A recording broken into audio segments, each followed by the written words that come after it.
Shutting her eyes and praying she wouldn't embarrass herself by choking on the drink, Rosamond took a cautious sip.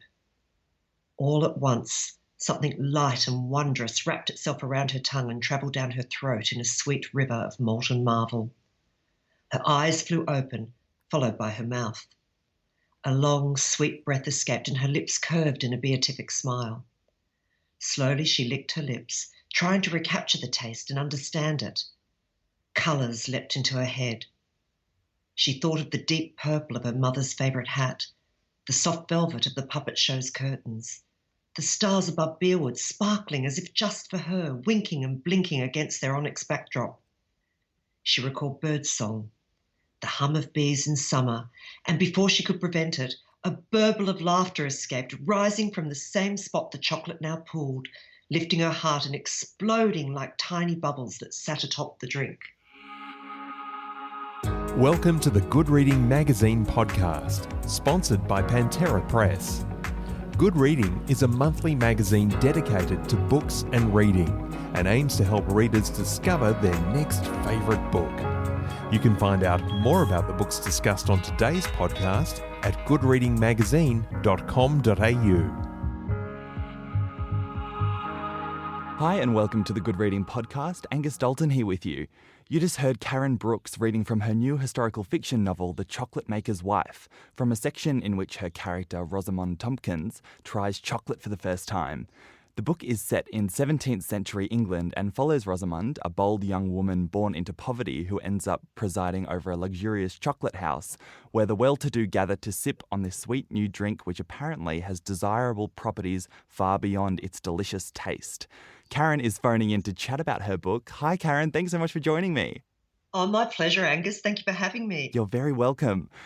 So among many other things, you've worked as an actor, an army officer, an academic, an agony aunt, and of course a writer.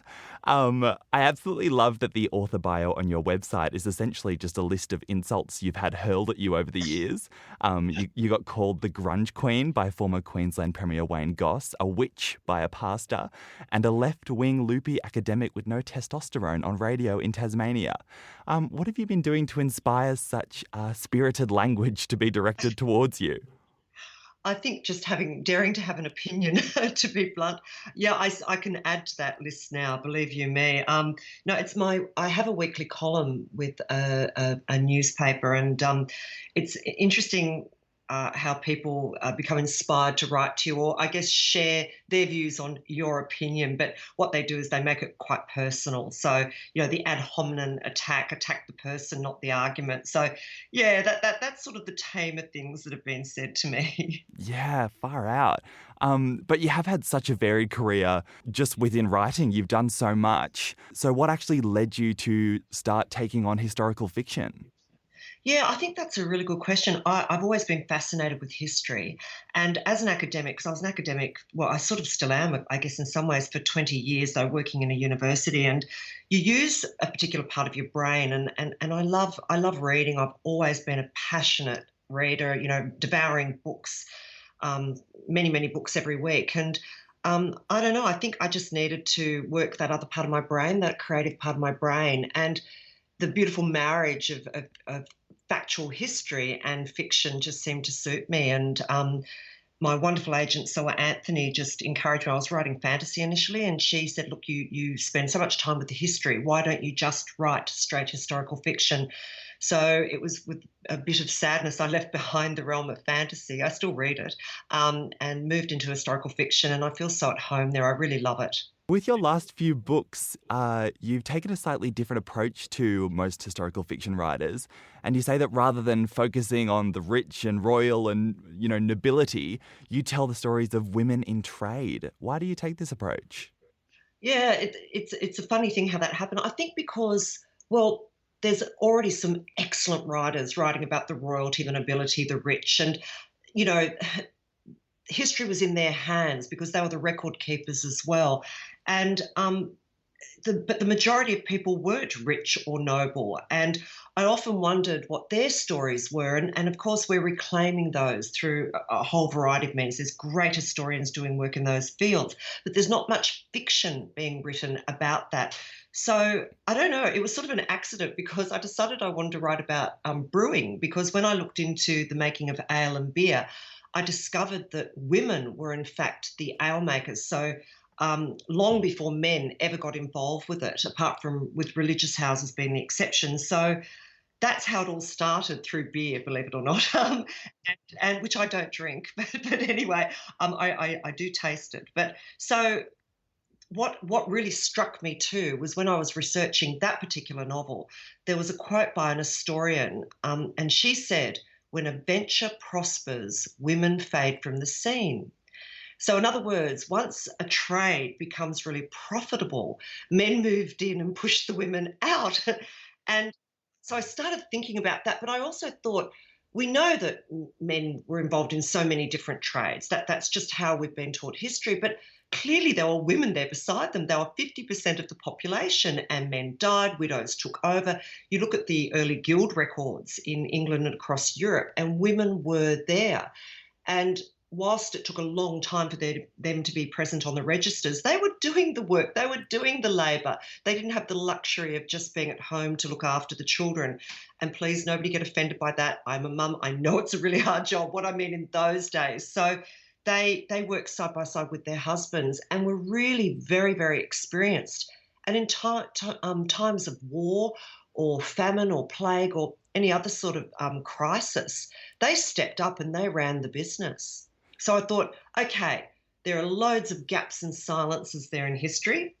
I think I'm going to write about those. That's how it started. Excellent. So people could probably guess what sort of trade the chocolate maker's wife centres on. What other trades have you investigated in these sorts of books? Yeah, the book after the brewer's tale is The Locksmith's Daughter. That's where you got daughter from. And so I looked at lock picking, but also spying, because whilst in that book, that's set during Elizabethan times, my heroine is very unique and one of the only female spies. There was a little bit later than her a very famous female spy who was also a playwright, believe it or not, called Aphra Behn. So I became fascinated by that too. And I tried to go back and look at what would have happened to someone who was very early, was a trailblazer. I like to look at the trailblazers. So, yeah, and of course, chocolate making, the chocolate maker's wife, it's very easy to see what hers is. But I've also done candle making. I've just completed a novel about fishwives, which is about women in the very early fishing industry. I use that term very lightly in Scotland. That's in the 1700s, but it also has witchcraft involved. And I've just started yesterday actually a new book which looks at not only the wool trade and women's role in the wool trade, but also the oldest profession in history, and that's prostitution. I was thinking, reading The Chocolate Maker's Wife, I think going back in time to 17th century England would be extremely confronting for any modern person. You've got the plague to contend with. The Great Fire of London was around this time as well. But at least at the time you've set this book, coffee has arrived and is all the rage. And this tantalising new drink, chocolate, is being poured greedily down the gullets of London's high society. And of course, Rosamund, your character, becomes a purveyor of this new delicacy. How did you become interested in the arrival of chocolate in London? Yeah, it was really an accident. I was actually over in England doing on-the-ground research for The Locksmith's Daughter, and I went out to Hampton Court, which was where Queen Elizabeth I spent a great deal of her childhood. And lo and behold, I stumbled upon this thing called a chocolate kitchen. And there were all these amazing, gorgeous instruments. It was only a tiny little room. And I remember reading, the information that's there. There was no one around, and the information there that's available for tourists. And it spoke about how it was a drink, and King William was the king that they were referring to, had his own designated chocolate maker.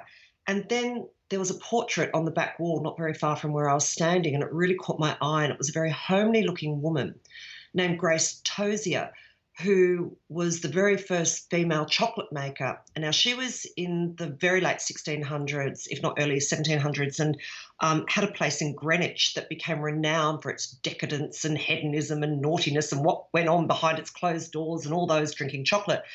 And I became fascinated by her, and I immediately thought, I'm going to write about her. But then again, I thought, no, chocolate was quite well established, and I wanted to go back to earlier when it first came to England. So that sort of governed my decision to set it. It opens in 1662, and place an ingenue, someone who had never tasted chocolate, didn't know anything about it, so the reader could identify with her and her experiences of this fantastic new drink. Yeah, and that's why I think it was so lovely that you read that moment that Rosamond tastes it for the first time, because imagining tasting something like that back then for the first time is quite inspiring because it is so delicious. Also, you mentioned before that you wrote the story about the brewery, but without drinking beer. Do you eat chocolate? Yeah, I do. I do. And I made so many different chocolate drinks to get the tastes right. And the additives that they used to put into the chocolate were fascinating too. And I mean, we still, I think we're quite tame in our chocolate taste these days compared to what they did back then. They put things like chili in it and what's the ambergris? You know, is it whale musk and Oh, stuff wow. like that. Yeah, yeah, yeah. And just some amazing things, and eggs and wheat, and because it was quite nourishing as well. But they if you drank it straight, it was actually pretty awful because I tried that too. It was incredibly strong, bitter, and gritty. So it was only really once they started to put additives in, which the Spaniards and the French were very good at doing, and England copied them, that it became really popular and much more drinkable. Because, of course, it wasn't eaten. It wasn't eaten for a long, long time. It didn't become confectionery for about another 100 or so years. Wow, yeah. I'm not sure about us in the modern age not being very ambitious with mixing other things into chocolate, because I'm pretty sure on the shelves last year I saw Vegemite mixed with chocolate. Oh, oh, only in Australia, yeah? Yeah, absolutely. And I think it was taken off shelves pretty quickly. So you actually had a go at making chocolate in the way it would have been made back then? Oh, yeah, absolutely. Except I didn't grind the cocoa beans because back then they had to do everything and make what was called a chocolate cake, which was actually ground cocoa beans that became like a patty or a paste. And then they break that up and dissolve it in hot water and use a molinillo, which was a spurred, like a swivel stick with little spurs on the end, to break it all up and froth it. And then they'd add things into that. So I had Rosamond doing all that and taking us through that whole process. And people would request various additives for their chocolate, and they had their favourite way of having their drink prepared. Yeah, and it was sort of quite a luxury product, would you say? Yeah, it was. What was interesting, it was about 4 times the cost of coffee. But coffee houses had been sort of established, or were getting very established in London at the time the book's set. Coffee houses were relatively new, but what they both did, and this is where they really changed the complexion of society in so many ways, is they not only welcomed people from any class, providing they had the money, but they people were sober. So there they were, rather than being in taverns and inns and, drinking all this ale, beer, wine, sack cider mead. People used to drink on average about 5 litres of alcohol a day. So that's Wow. to put that in some sort of context, yeah. Whether they were kings or paupers or children, drank what was called small ale, which was watered down. But anyway, most people were pretty much pissed most of the time, and I don't think we realised that. But coffee and chocolate meant that you suddenly had men, it was mainly men in these places, for a long, long time, would have these really sober conversations. And of course, coffee houses and chocolate houses also coincided with the birth of journalism as we know it.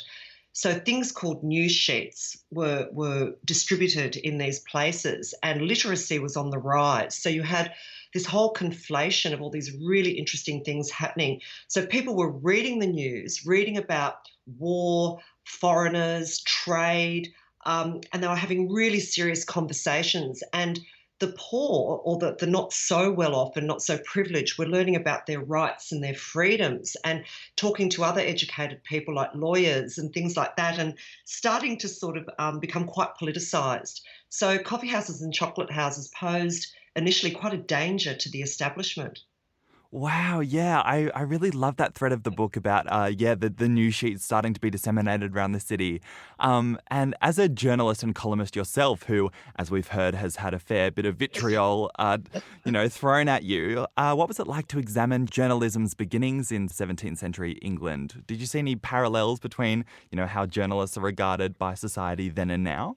Oh, absolutely. I mean, on the one hand, you have, journalists are dealt, or the Fourth Estate is considered with a mixture of regard and suspicion. And of course, you've got now a whole range of forces trying to discredit what they do. Now, having said that, of course, there is some very poor journalism, but there's also an incredible amount of excellent ethical journalism. But back then they peddled propaganda, they tried to undermine the powers that be, they tried to report accurately. But of course you had your rogues as well and your unethical practices. But what really, really struck me when I began to research it, and people did what they do now. They risk their lives trying to report on war, they put themselves in dangerous situations. If you printed illegally, you could be put to death. That's how serious it was. And they gave out licenses to printing presses, and I think there were only 20 allowed in London at the time to keep all these hundreds of thousands of people informed. So the king and his government had a really tight control on the press. But what really, really struck me and resonated with today was the term false news was first coined back then. No way. Absolutely. In an What? attempt to completely discredit journalists. Yeah. I nearly fell off my chair looking at the research, this academic book I was reading. I thought, you've got to be kidding me. This is just, I always say this, the more I read about the past, the more I learn about the present and see things being replicated. And it's like, damn it, aren't we meant to learn from our mistakes? Yeah, I thought that was the point of looking at history. Come on.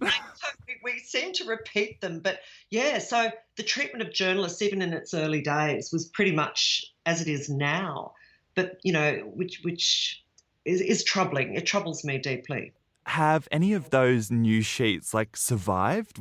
Could you find any of the actual articles that were written and printed back then in your research?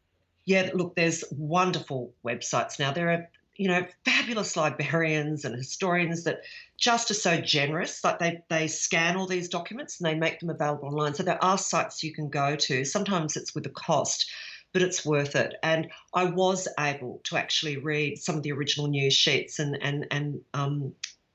I learn what took their attention, and also the gossip. The equivalent of, I guess, we call celebrity pages existed back then too, and they'd report things like stolen horses, what ships were in dock. When there was a candle auction occurring somewhere, whether it be for sale of hemp or land, and just whether some rake had taken off his pants and ran around Drury Lane. I'm serious.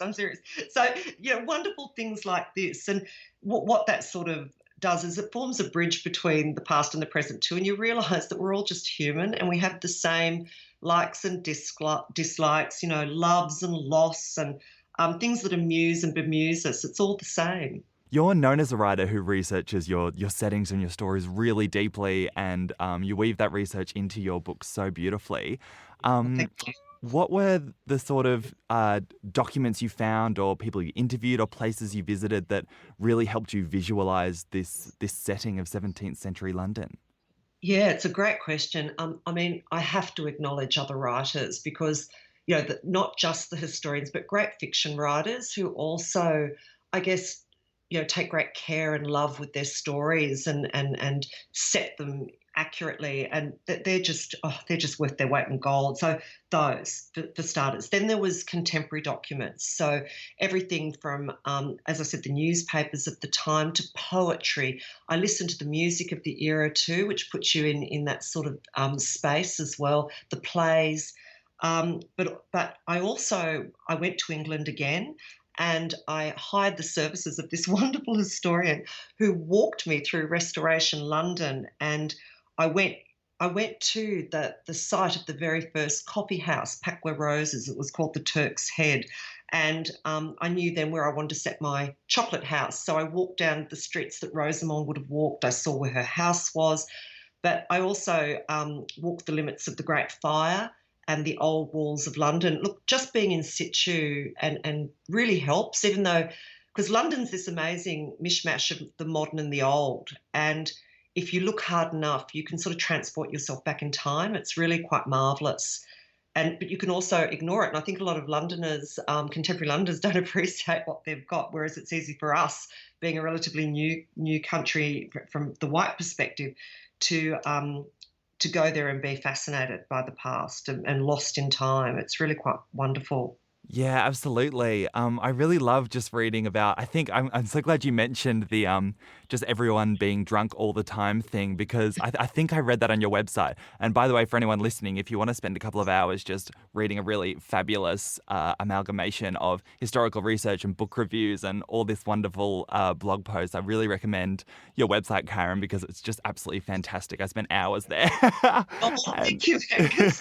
and that's why I read this thing about the alcohol and how people didn't really drink water because it was so dangerous to. So everyone just drank liters and liters of ale and alcohol all day long. I was like, no wonder that there are so many wild stories from back then because everyone was just on it for the Yeah, no entire wonder time. they went to war and yeah, I know, and made these incredibly important political decisions. Yeah, it fascinated me too, and it's hard to wrap your head around. But again, some of the alcohol was much stronger than we drink now, but a lot of it was watered down too. But yeah, to drink water was just not.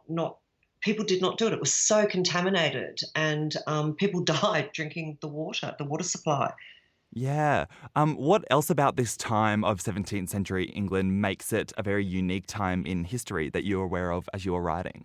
Every period has its own sort of uniqueness and structures and things that leap out at you and make you want to write about it. And I keep moving through historical periods and promising myself I'll go back so I don't waste all the research I do. But what was particularly fascinating about this period, and particularly from 1660 onwards, was there was a confluence of sort of really interesting social changes. So, for a start, in England, never mind Europe too, but England, you had the change from a republic back to a monarchy.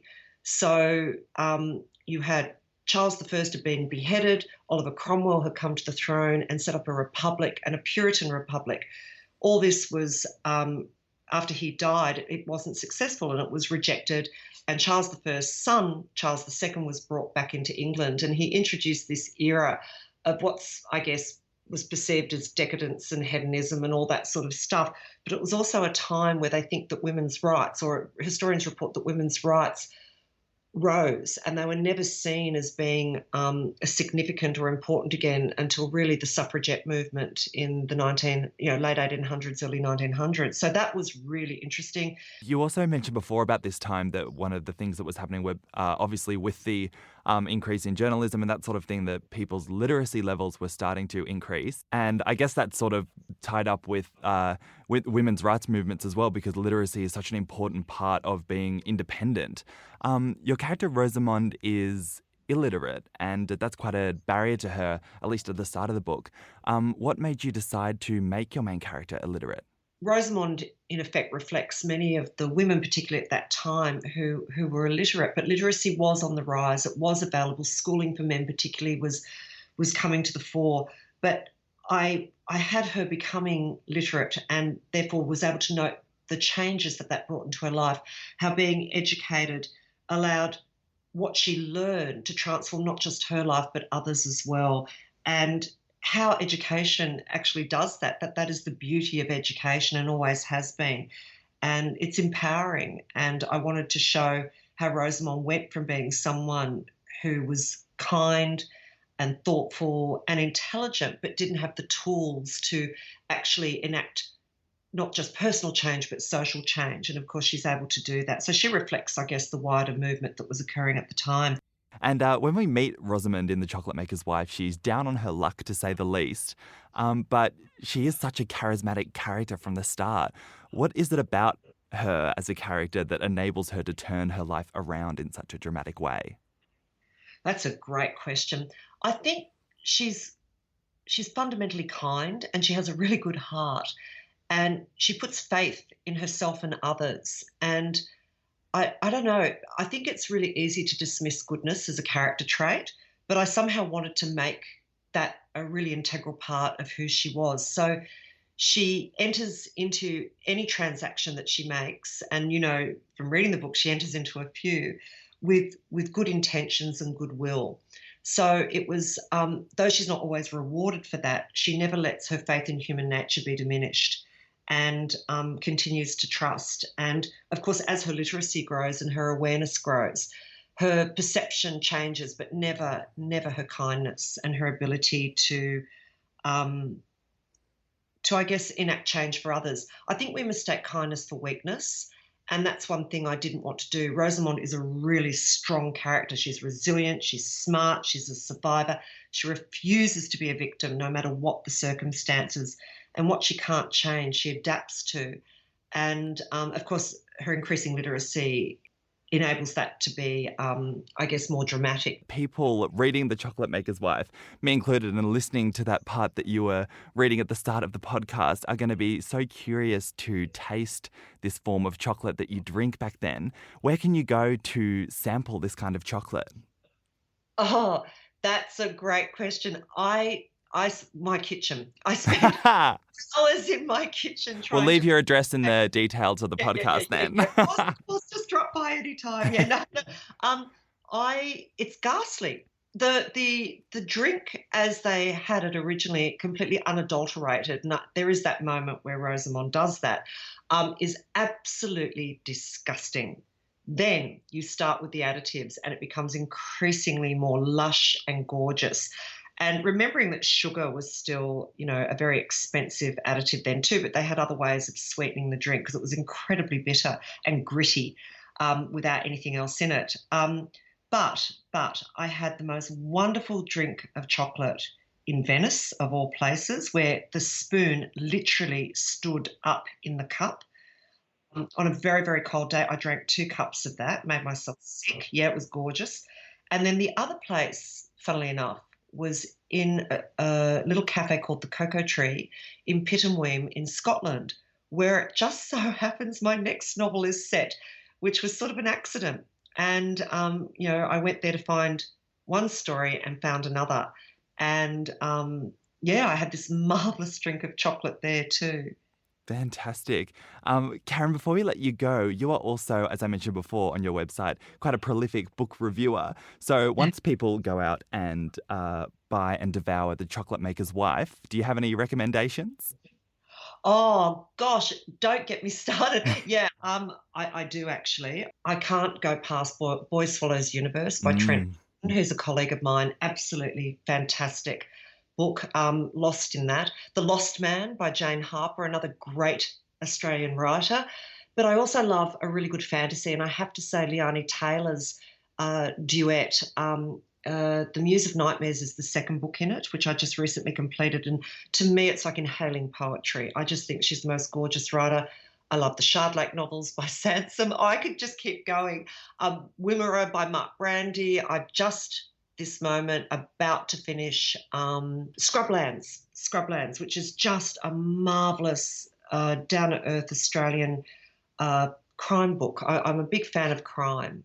But I also have really enjoyed too Michael C. Grumley's books. Now, he's a self-published author who takes great care with his books, and he's written a wonderful science fiction sort of fantasy series that if everybody just looks up Michael C. Grumley, he's great. And also I absolutely love Dervla McTiernan's books too. I just finished recently The Scholar.